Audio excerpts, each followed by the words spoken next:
की बारी आई तो इनके पास पैसे नहीं थे, लेकिन जब शराब के सवाल पर मानव श्रृंखला में हेलीकॉप्टर की बारी आई तो 20 करोड़ रुपया इसने हेलीकॉप्टर पर लगा दिया। ये ऐसा गंदा आदमी है कि बिहार के बच्चों के लिए इसके पास पैसे नहीं होते। 2,87,00,000 रुपया ट्रेन का भाड़ा पप्पू यादव को देना पड़ा। ये औकात इस भारत के, हिंदुस्तान के नेताओं को नहीं थी। देश के प्रधानमंत्री, लड़ाई छोटी नहीं है। आगे भी चंदमारी की लड़ाई, पूर्व में भी बहुत बड़ी बड़ी लड़ाई हमने यहां से जीता है। आगे भी जब चंदमारी में इसी तरह की घटना घटी थी, आज से 3-4 साल, 4.5 साल, 5 साल पहले 15 में हम यहां आए थे और हमने वादा ही नहीं किया था। उस वक्त हिम्मत नहीं हुई थी और ये मामला को मैंने इन लोगों के हाथ गिरवी नहीं रहने दिया था और उस वक्त हम लोग जीते थे और हम लोग सफल हुए थे उस लड़ाई में। वो 2015 की लड़ाई मुझे याद है। कल हम लोग की लड़ाई बिहार के व्यापारियों को लेकर के थी, बिहार के स्टूडेंट के किराए और ट्यूशन और स्कूल फीस के माफ को लेकर के थी कि जब हम 4 महीने से बंद है तो किस बात का बिजली बिल। बाबू जितेंद्र सिंह साहब, भरोसा रखिए, इस लड़ाई को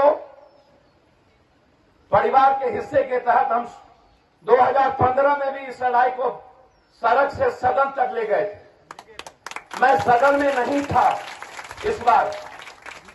मंत्रिमंडल को इतनी हैसियत नहीं कि कोई सांसद 10 ठो लग जाए, खड़े हो जाए। आप रामकृपाल जी पर प्रेशर बनाइए कि खाली औपचारिकता मत करें।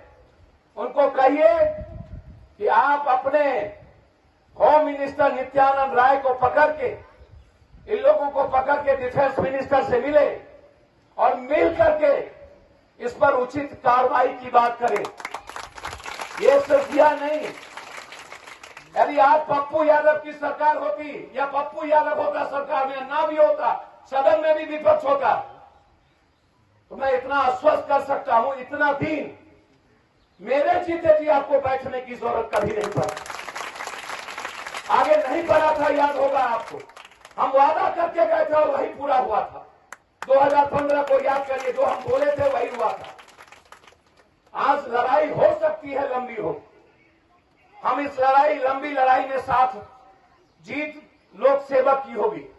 लोक सेवक से बड़ा लोकतंत्र कुछ नहीं होता। भाई मान के गला तो लगा था, उस वक्त इसको नजर नहीं आया। अपनी बात पर पत्रकार ये जीतने का औकात नहीं रखता। हमेशा लालू यादव का डर दिखा के ये जीतने की बात करता है। तो इससे पूछिए कि उस वक्त लालू यादव के पास पैसा नहीं था, ये राजवल्लभ यादव डकैत है, तो अशोक महतो और अखिलेश सिंह कौन सा सुधा था? इसको समझ नहीं आता है, ये बात करता है हमेशा। अरे उसने कोई भूल की होगी तो गलतियां 15 साल जनता ने, उस व्यक्ति ने भूल नहीं किया, वो भोगा। परिस्थिति क्यों दास कर दिया ऐसे लोगों को, जिसका कद प्राइम मिनिस्टर का था? क्यों कुछ मुट्ठी भर लोगों ने ऐसे नेता, लेकिन 2 साल पहले ये बोला, आज 2 साल बाद फिर इसको लालू यादव का बहुरूपिया धर लिया। अरे नीतीश, 15 साल में तूने दुनिया का सबसे निचले पौधान पर बिहार ले गया। तू अपनी बात बता दुनिया में कि बिहार है कहां? पटना डब्बा बना हुआ है, कबाड़ खाना बना हुआ है। पेरिस बनते बनते 2 घंटे के बारिश में पटना में जीने के लायक इंसान नहीं बचता। ये बात करता है पटना की। सबसे लालू यादव से ज्यादा पलायन तुम्हारे रीजन में हुआ 41%। 37 लाख मजदूर गए बाहर। लोकतंत्र कुछ नहीं होता और आप लोक सेवक हैं। समाज शास्त्र के बगैर राजनीति शास्त्र नहीं है और मानवतावाद के बगैर राष्ट्रवाद नहीं है। इसीलिए समाज का यह हिस्सा है, तभी ये दुनिया है। अब आप एक ऐसे रास्ते को आप बंद कर रहे हो, जबरदस्ती हर हमेशा, जहां से लोगों का जीवन जुड़ा हुआ, जहां से लोगों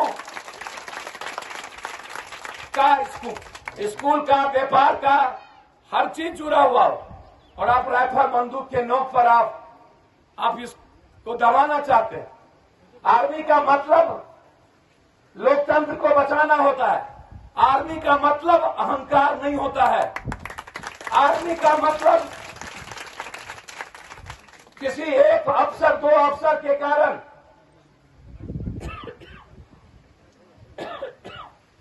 किसी दो अफसर के कारण यदि वो अपने ईगो पर कुछ बात को ले ले और उसके बाद पूरे समाज को खत्म करना चाहे और वो अफसर रिटायर होकर चले जाए या यहां से रिटायर ट्रांसफर होकर चले जाए किसी कारणवश और बाद में वो कार्रवाई हो, तो किसी के निजी अहंकार के चलते समूह के साथ गद्दारी नहीं की जा सकती है।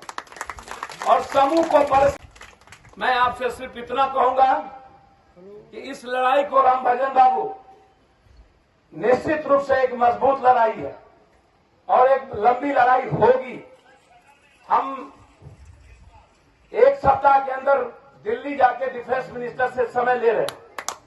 मैं मिलूंगा, मैं प्रयास करूंगा मजबूत साथियों के साथ कुछ इस बात को रखा जाए। मैं इसको ले लेता हूं और शायद हम सदन में नहीं हैं लेकिन इतने भी कमजोर नहीं हैं कि पप्पू यादव की आवाज के कानों तक ना मिले। मैं